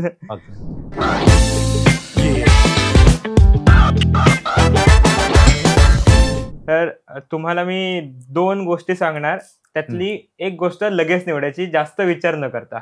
ओके. गुरु की शनी? गुरु. अंतराळवीर की शास्त्रज्ञ? शास्त्रज्ञ. चंद्रावर जायचं की मंगळावर जायचं? चंद्रावर. रॉकेट चालवायचं की रोव्हर चालवायचा? रॉकेट. अंतराळात राहायचं की समुद्राखाली? अंतराळात. नासा की स्पेस एक्स? Space x. सूर्योदयाच्या आधी ऑब्झर्वेशन की सूर्यास्तानंतरचं? सूर्यास्तानंतर. रात्रभर तारे पाहायचे की ग्रह शोधायचे? रात्रभर ग्रह तारे दोन्ही पण शोधायचे. ठीक आहे. आता मी थोडेसे वेगळे प्रश्न विचारणार आहे की तुम्हाला त्यातलं काय वाटतं ते सांगायचं एकदम छोट्या उत्तरामध्ये. जर चंद्रावरती फ्लॅट विकायला निघाले तर किती BHK फ्लॅट विकत घ्याल? मला असं वाटतं की ही कल्पनाच केलेली बरी. फ्लॅट बीट घेण्याच्या भानगडीत पडू नका. पृथ्वी तलावरतीच घ्या, तिथेच जागा आणि तिथेच अभ्यास करा. जर ग्रह बोलायला लागले तर कोणत्या ग्रहाशी गप्पा माराल? मी गुरु आणि शनीशी गप्पा मारेल. का? कारण हे गॅस जायंट्स आपल्या सूर्यमालातले सगळ्यात मोठे ग्रह आहेत. गुरु आणि शनी, आपल्या गुरुमुळेच आपली पृथ्वी वाचत आली आतापर्यंत, की ज्याच्यामुळे, ज्या ग्रहामुळे आपण वाचतोय, तर त्याचा अभ्यास करायला जास्त आवडेल. ओके. शुभ्र चांदण्या रात्री कोणत्या तारासोबत डेटवर जाल? मी सिरियस, व्याद. सिरियस.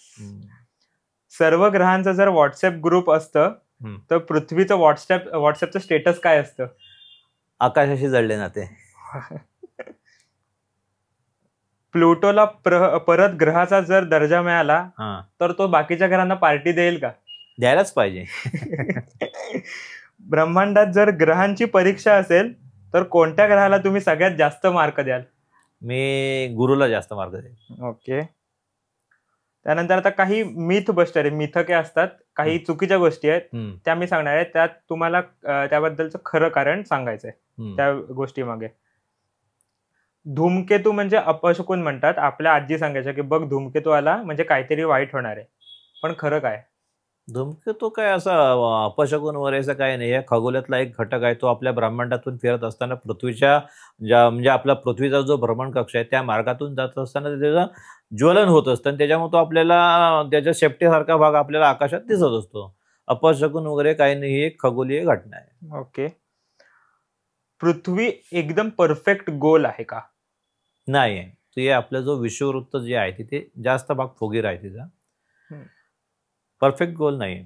विषुववृत्ताच्या दरम्यान तिचा गोलाकार भाग जास्त आहे. प्लुटो अजूनही ग्रह आहे का? नाही. त्याला ग्रहमालेतून बाहेर का काढलंय? कारण जसं हबल टेलिस्कोप म्हणजे 1990 खूप त्या काळामध्ये, आजही आपल्याला त्याला खरंच क्रेडिट द्यायला पाहिजे हबल टेलिस्कोपला, की आकाशात रात्रीच्या वेळी जिथे एकही चांदणी तुम्हाला दिसत नाही त्या ठिकाणी टेलिस्कोप तुम्ही रोखलात तर तिथे 1500 गॅलेक्सी दिसल्या त्याच्यातून. तर हबल टेलिस्कोपमुळे प्लुटो सारखे असे अनेक ऑब्जेक्ट या ब्रह्मांडात आहेत सूर्यमालेमध्ये.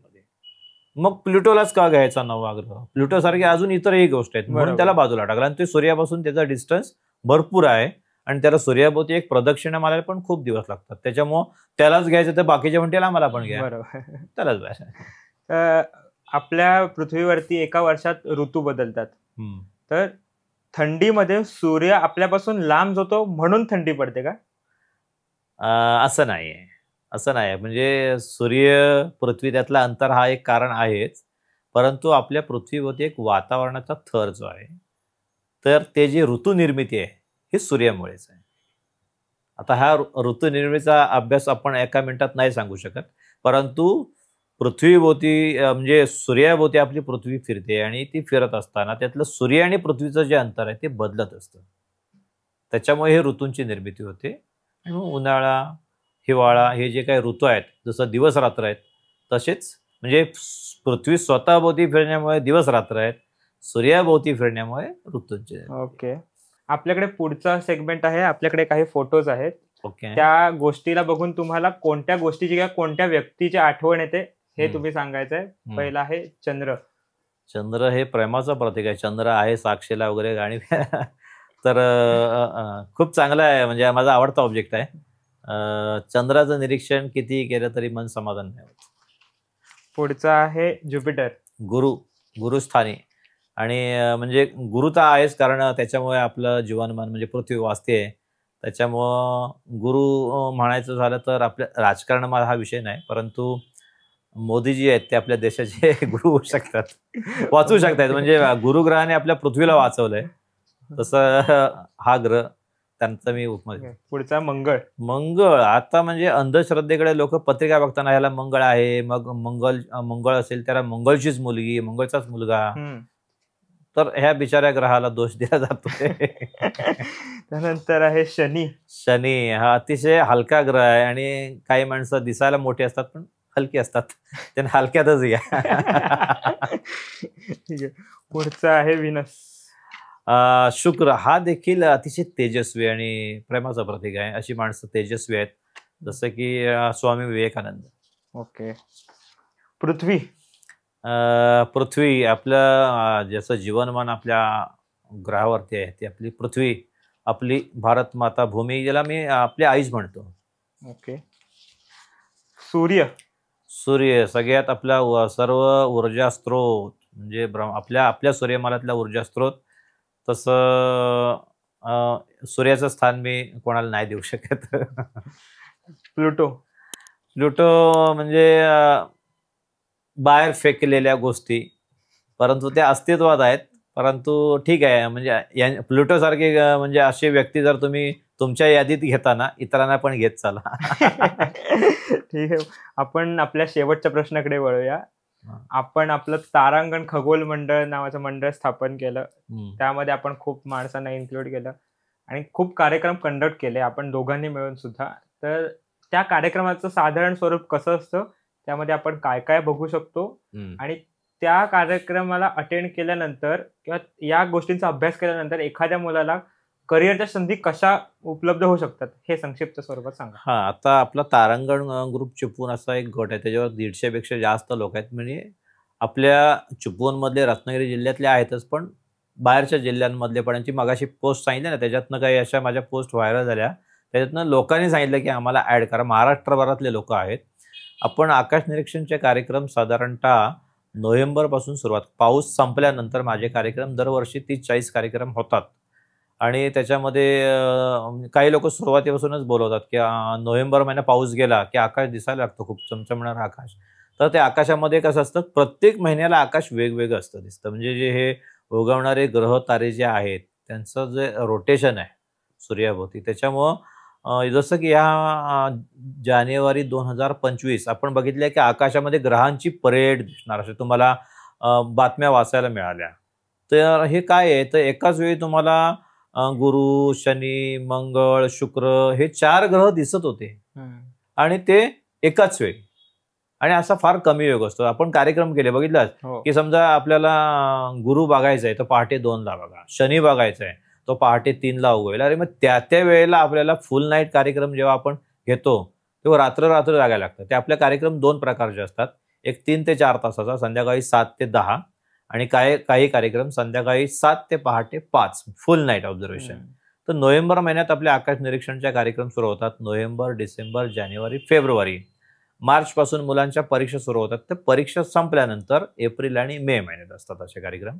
आपण काय करतो आकाश निरीक्षण कार्यक्रमामध्ये की त्याच्या अगोदर आपल्याला प्रोजेक्टर लावून त्याच्या अगोदर अंधार पडायच्या अगोदर 1 तास आपण डॉक्युमेंटरी किंवा आपण आज काय बघणार आहोत आकाशाविषयी, खगोलाविषयी माहिती देतो. आपण त्याच्यामध्ये काही चांगल्या गोष्टी आपण विज्ञानविषयक, खगोलशास्त्राविषयी माहिती देतो. मग थोडक्यात त्यांची एक मानसिकता तयार करतो की आज आपण काय बघणार आहोत. आणि अंधार पडला की प्रत्यक्ष ऑब्झर्वेशनला सुरुवात करतो. मग ऑब्झर्वेशनमध्ये पण क्रम लावायला लागतो की पश्चिमेला जसं सूर्य मावळतो तसे पश्चिमेला मावळणारे ऑब्जेक्ट आपण पहिल्यांदा दाखवतो आणि पश्चिमेकडून पूर्वेकडे आपण ऑब्झर्वेशन अशी दिशा. कारण मावळलेला घटक तुम्हाला दुसऱ्या दिवसाशिवाय बघायला नाही मिळणार. म्हणून तो एक आमचा टाइम टेबल ठरलेला असतो की किती वाजताना कुठला ऑब्जेक्ट दाखवायचा आहे. तर सुरुवातीला हे निरीक्षण करण्यामध्ये लेझर पॉइंटरनी आपण आकृती डायग्राम तयार करतो की जसं की सप्तर्षी असेल तर 7 तारे, त्यांची नावं, आणि ते जोडून दाखवतो की समजा आपल्याला त्याच्यावरून ध्रुवतारा ओळखायचं असेल तर सरळ रेषेत ध्रुवतारा कुठे आहे. तसंच शर्मिष्ठा नक्षत्र म्हणजे इंग्रजी एम अक्षर, ते आपण स्टार जोडून दाखवतो लेझर पॉइंटरने. मुलांनाच मी प्रश्न विचारतो की आता मी हे तारे लेझर पॉइंटरने जोडणार आहे आणि इंग्रजी कोणतं अक्षर तयार होतं ते मला सांगा. ते मी लेझर पॉइंटरने दाखवलं की मुलं सांगतात एम. हे लक्षात ठेवा, हे शर्मिष्ठा नक्षत्र आहे आणि त्याच्या अमुक ताऱ्यापासून सरळ रेषेत या हा ध्रुवतारा आहे. तर ते म्हणजे जास्त मुलांना आवडतं का, तर आपण ते स्टार आकाशातले ग्रह तारे आपण जोडून दाखवतो लेझर पॉइंटर आणि एक त्यांच्या डोक्यामध्ये आकृती. जसं की लिओ सिंह रास आहे तर आपण सिंहाचा आकार त्यांना आकाशात जोडून दाखवतो. हे सिंहाचं डोकं आहे, हे सिंहाचे पाय आहेत, ही त्याची पाठ आहे, ही चपटी. आणि त्याच्यामुळे मुलांना इंटरेस्ट निर्माण होतो, की हे मृग नक्षत्र, मृग म्हणजे हरिण आहे, या हरणाचे 4 पाय, हे डोकं, हे त्याचे शेपूट. आणि मग खगोलशास्त्र सोपं तुम्ही गेलात तर मुलांना इंटरेस्ट निर्माण होतो. पण खगोलशास्त्राची तुम्ही पुस्तकं घ्या आणि माझ्या मुलाला खगोलशास्त्र बनवायचं आहे, तर त्यातल्या त्याने ती अवघड भाषा वाचली आणि त्यातली गणितं वाचली तर ते पुस्तक तो म्हणेल मला काय हे जमण्यातलं नाहीये. तर माझं म्हणणं की सोप्याकडून तुम्ही अवघडाकडे जा. आणि ते माझी पद्धत आहे, की अवकाश निरीक्षण करत असताना मी सोप्या पद्धतीने पहिल्यांदा आकाश समजून देतो आणि नंतर दाखवलेल्यातले महत्त्वाचे घटक टेलिस्कोपमधून आम्ही ऑब्झर्व्ह करतो. नोव्हेंबर ते एप्रिल हा आपला कालावधी असतो आणि वर्षभरात 30 ते 40 कार्यक्रम असतात. आणि मला महाराष्ट्राच्या बाहेर देखील कार्यक्रमासाठी बोलावणं येतं, परंतु मला गंधर्वासारखा मुलगा लागणार तिथे. कारण बाहेर जायचं म्हटल्यानंतर तो प्रवास आणि तिथे दुसरं माझं असं की गो टू माउंट असणारा टेलिस्कोप माझ्याकडे माझं एक स्वप्न आहे, की आफ्टर रिटायरमेंट मी तो घेणार. कारण एक मॅन्युअली आणि गो टूचा कसं समजा मी गुरुग्रहावरती तो टेलिस्कोप लावलाय आणि त्याला गो टू माउंट असेल तर तिथे सेटिंगचा प्रश्न येत नाही. जसं गुरुग्रह खाली खाली जाईल तसं माझा टेलिस्कोप पण खाली जाईल, म्हणजे त्या ऑब्जेक्टला तो पकडून राहील बरोबर. ते एक माझ्या याच्यातलं पुढचं ध्येय आहे, की टेलिस्कोप वाढायचा आणि तो गो टू माउंट असणार. थोडा खर्चिक भाग आहे, परंतु बघू पुढच्या गोष्ट. आणि माझं एक स्वप्न आहे, की चिपळूण पासून 5-10 किलोमीटरवरती स्वतःचं एक आकाश निरीक्षण केंद्र असावं. माझं स्वप्न आहे, की तिथे असा एक उंच टॉवर वगैरे तयार करून तिथे ऑब्झर्वेशनला लोक आले पाहिजे, की आपण म्हणजे दररोज आकाश निरीक्षण, ठराविक दिवशीच नाही, ज्याला यायचं आहे त्यांनी येऊ शकता संपर्क करून. असं एक माझं स्वप्न आहे, की आकाश निरीक्षणचं एक केंद्र असावं. आणि त्याच्यातनं त्याचा असा हेतू आहे, की आमच्या महाराष्ट्रातून, आमच्या देशातून एखादा खगोलशास्त्रज्ञ तयार झाला तर तो माझ्या देशासाठी काम करायला पाहिजे, हा माझा हेतू आहे. बाकी काय. फार सुंदर वाटलं तुमच्याशी आज गप्पा मारून, की माझ्या गुरुला मला प्रश्न विचारून खूप आनंद झाला मला, की खूप मला तुमच्यासोबत इतक्या वर्षात सुद्धा नव्हती ती काही माहिती आज मला मिळाली गप्पा मारताना. मजा आली. परत नक्की भेटूया आपण. तुम्हाला सर्वांना मनापासून धन्यवाद. आणि अनेक विद्यार्थ्यांपर्यंत, खगोलप्रेमींपर्यंत ही तुमची माहिती जाऊ दे आणि त्यांना आकाश निरीक्षणाची आवड निर्माण होऊ दे. आणि आमच्या देशात एक खगोलशास्त्रज्ञ का होईना पण देशासाठी काहीतरी याच्यातून निर्माण होऊ दे, एवढीच तुम्हाला शुभेच्छा देतो. आणि तुमच्या संपूर्ण टीमला देखील मनापासून धन्यवाद देतो. Yes, thank you.